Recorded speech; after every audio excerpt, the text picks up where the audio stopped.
جب علامہ صاحب کی شہادت ہوئی ہے، جس دن ان کی وفات ہوئی اس دن بھی ڈاکٹر صاحب ہمارے پاس کلاس میں آ کے بیٹھے ہوئے تھے، لیکن اس دن انہوں نے سبق نہیں پڑھایا۔ اس قدر وہ اپنے وقت کے جو نا وہ پابند تھے۔ اس دور کا موازنہ کریں تو ابھی طلباء میں کتنا زیادہ ذوق و شوق پایا جاتا ہے تعلیم کے اعتبار سے، یا اساتذہ کے اندر کتنا شوق پایا جاتا ہے کہ ہم اپنے طلباء کو زیادہ سے زیادہ جو ہے نا وہ کنٹینٹ اور ڈلیور کریں۔ آپ کتابیں خریدیں، نئی جو سہولیات ہیں ان سے بھی فائدہ اٹھائیں، لیکن کتابیں اصل جو ہے مصادر اور مراجع اپنے پاس رکھنی چاہیے۔ یہ ویسے بھی ایک محبت میں جو ہے نا زیادتی کا بہت بڑا برکت کا سبب اور محبت میں زیادتی کا سبب۔ نہیں، میں تو الحمدللہ یہ کہتا ہوں کہ میری کوئی ایسی خواہش نہیں ہے کہ جو اللہ نے پوری نہ کی ہو۔ کسی چیز کا مجھے کوئی دل کرے یا کسی چیز کی ضرورت ہو تو اللہ تعالیٰ جو ہے نا وہ دے ہی دیتے ہیں۔ اتنی کوئی میں نہیں سمجھتا کہ اللہ تعالیٰ نے کسی چیز سے محروم رکھا۔ شیخ، آپ کا کیا تجربہ کہتا ہے کہ اس وقت طلباء کن علوم اور فنون میں جو ان میں کمزوری پائی جاتی ہے طلباء؟ فرمانے لگے بات یہ ہے کہ میں جلدی اس لیے جاتا ہوں، مسنون ذکر اذکار کر کے چلا جاتا ہوں۔ میں جب بخاری پڑھتا ہوں یا حدیث کی کتابیں پڑھتا ہوں تو میری نبی کریم صلی اللہ علیہ وسلم کے ساتھ ملاقات ہوتی ہے، صحابہ سے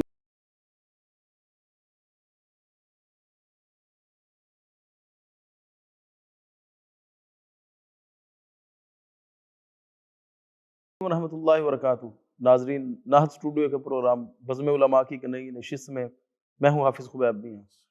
ناظرین، اس نشست کو ریکارڈ کرنے کے لیے ہم نے جس شخصیت کا انتخاب کیا ہے وہ ایک معروف اہل حدیثوں کی دینی درسگاہ ہے۔ آپ کو بتاتا چلوں کہ جب پاکستان مارز وجود میں آیا تھا تو پاکستان میں صرف 4 درسگاہیں تھیں جدھر مسلک اہل حدیث کی تعلیمات کو فروغ دیا جا رہا تھا، لوگ اس سے فائدہ اٹھا رہے تھے۔ ان میں سے یہ دارالعلوم تعلیم القرآن میں اس وقت ہم موجود ہیں، اور آج جو ہمارے ساتھ شخصیت موجود ہے وہ یہیں پر تدریس کے فرائض سر انجام دے رہی ہیں، اور یہیں سے انہوں نے اپنی تعلیم کو مکمل کیا تھا۔ بلا تاخیر ہم گفتگو کا آغاز شیخ محترم سے کرتے ہیں۔ السلام علیکم ورحمۃ اللہ وبرکاتہ۔ وعلیکم السلام ورحمۃ اللہ وبرکاتہ۔ کیا حال ہے شیخ محترم؟ الحمدللہ ٹھیک ہوں، آپ سنائیں؟ طبیعت سے ٹھیک ہے آپ؟ اللہ کا شکر ہے الحمدللہ۔ شیخ محترم، آپ کے مشکور ہے کہ آپ نے ہمیں قیمتی وقت عنایت فرمایا اور اس بزم میں تشریف لائے۔ شیخ محترم، سب سے پہلے اپنا بنیادی تعارف کروائیں، آپ کا نام، آپ کی ولدیت، کس خاندان سے تعلق ہے آپ کا؟ بسم اللہ الرحمن الرحیم۔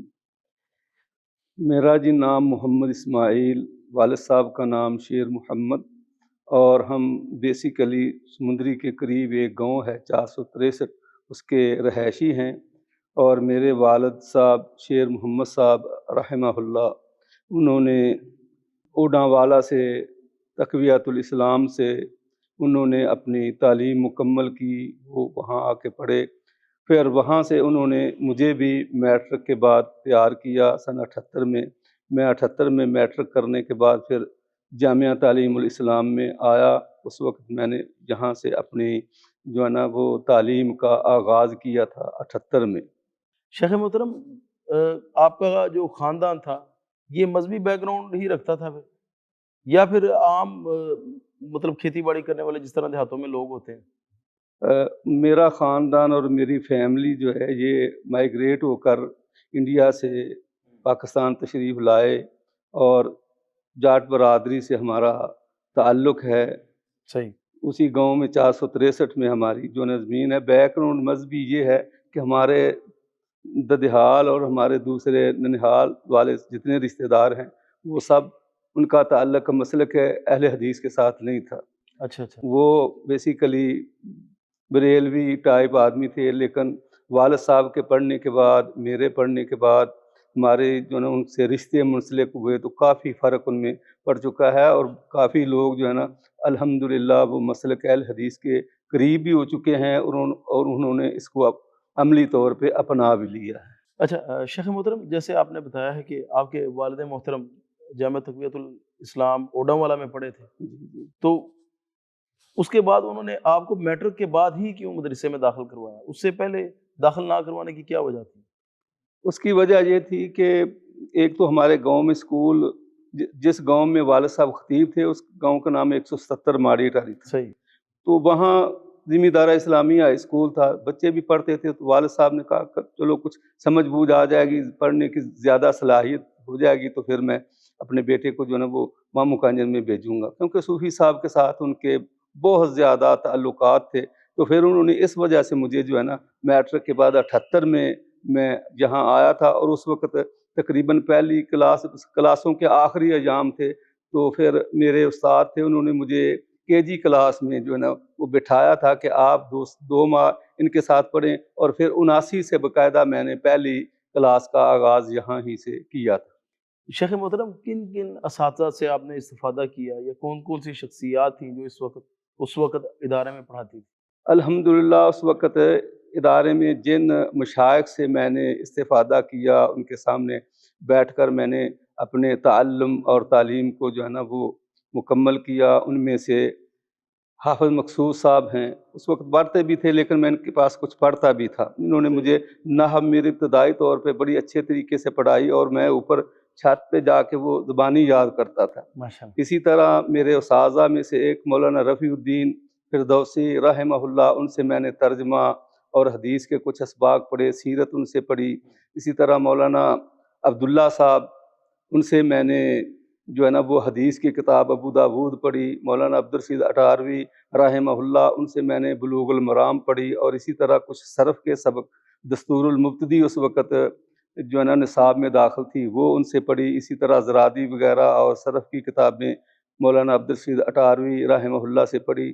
اسی طرح میں نے ابو داود مولانا عبداللہ صاحب سے جو ہے نا وہ پڑھی، اور مسلم شریف میں نے غالباً حافظ بنیامین رحمہ اللہ سے پڑھی، اور بہت اچھے استاد تھے میرے۔ یہ جو اساتذہ کرام ہیں ان میں سے بہت قابل ذکر مولانا رفیع الدین فردوسی رحمہ اللہ، ان کی عادت مبارکہ تھی کہ بڑے توجہ کے ساتھ وہ سبق پڑھاتے، اور میں نے ان کے ساتھ رہتے ہوئے یہ بھی محسوس کیا، اور مجھے اس بات کا علم ہے کہ ان کے ایک ہاتھ میں وہ روٹی ہوتی تھی، ایک ہاتھ میں کتاب ہوتی تھی، وہ ساتھ ساتھ روٹی بھی کھاتے تھے اور کتاب کا مطالعہ کرتے تھے، اور بچوں کو بڑے اچھے طریقے سے جو ہے نا وہ پڑھاتے تھے۔ میں نے ان سے بہت سارے جو ہے نا وہ سبق پڑھے، اور ان کی ایک عادت مبارکہ یہ تھی کہ وہ جب بھی کوئی چیز بازار سے لے کے آتے تو وہ باہر نکل کے دروازے پہ کھڑے ہو جاتے تھے، کوئی طالب علم ادھر سے گزرے گا تو میں اس کو اپنے ساتھ یہ چیز کھلاؤں گا۔ میں نے بھی اس طرح ان کے ساتھ کئی دفعہ کھانا اور بہت ساری چیزیں ان کے ساتھ کھائیں۔ ایک ان کی عادت مبارکہ یہ تھی کہ وہ رات کو وہ شب بیداری کے عادی تھے، اللہ رب العالمین ان کی نیکیوں کو قبول فرمائے۔ وہ رات کو وضو کر کے خوشبو لگا کے وہ قرآن پاک ہاتھ میں پکڑ کر تہجد کی نماز پڑھا کرتے تھے، جس سے مجھے بھی یہ عادت پڑی کہ اس چیز کو اپنایا جائے۔ الحمدللہ میں نے بھی اس کو اپنی بساط کے مطابق جو ہے نا وہ اپنایا ہے۔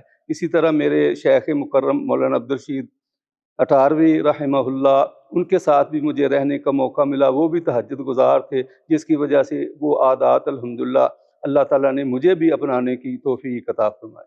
ماشاءاللہ۔ شیخ محترم، ظاہر ہے شاگرد کے لیے خاص کر جب وہ عمر کے اس حصے میں ہو کہ وہ خود بھی استاد بن جائے اور ایک عرصہ تک وہ درس و تدریس سے وابستہ رہا ہو، اس کے تو سارے ہی اساتذہ سے اس کو محبت ہوتی ہے، لیکن پھر بھی کچھ اساتذہ ایسے ہوتے ہیں جن سے دلی لگاؤ ہوتا ہے، وہ کون سی شخصیت؟ میرا بہت زیادہ دلی لگاؤ جو ہے نا وہ حافظ مقصود احمد حافظہ اللہ ان کے ساتھ بھی تھا، کیونکہ وہ قابل استاد ہیں، ابھی بھی اللہ تعالیٰ ان کی زندگی میں برکات فرمائے۔ تو ان سے میرا جو ہے نا وہ ان سے میں کبھی تقریر بھی لکھوا کے کرتا تھا، ان سے کتابیں میں نے ان سے جو ہے نا اصول الشاشی پڑھی بہت اچھے طریقے سے، اور میرے دل میں ابھی بھی ان کے لیے بہت زیادہ محبت ہے۔ اسی طرح مولانا رفیع الدین فردوسی رحمہ اللہ، وہ بہت زیادہ اچھے قسم کے مربی انسان تھے۔ جس طرح عام احادیث میں دراست الرجال ہوتا ہے، ان کو طالب علموں کے دراسے کا بڑا، طالب علموں کے نشیب و فراز کو، اونچ نیچ کو بڑا سمجھتے تھے، اس لیے میں ان کے زیادہ قریب تھا۔ اور وہ 170 ماڑی ٹاری گاؤں کے ہی رہائشی تھے، والد صاحب نے ان کو جو ہے نا ادھر پڑھنے کے لیے بھیجا تھا، تو اس لیے ان کے ساتھ میری بہت زیادہ محبت تھی۔ اسی طرح اٹاروی صاحب مولانا عبدالرشید اٹاروی رحمہ اللہ، وہ بھی ہمارے گاؤں کے تھے، اور وہ مجھے وقت بھی دے کر سکول ٹائم کے بعد پارٹ ٹائم میں وہ مجھے وہ پڑھایا کرتے تھے، حدیث کی کتاب بھی پڑھاتے تھے۔ اور اس وقت النحو الواضح 4 جلدوں میں یہ کتاب تھی، یہ پوری 4 جلدوں کی انہوں نے مجھے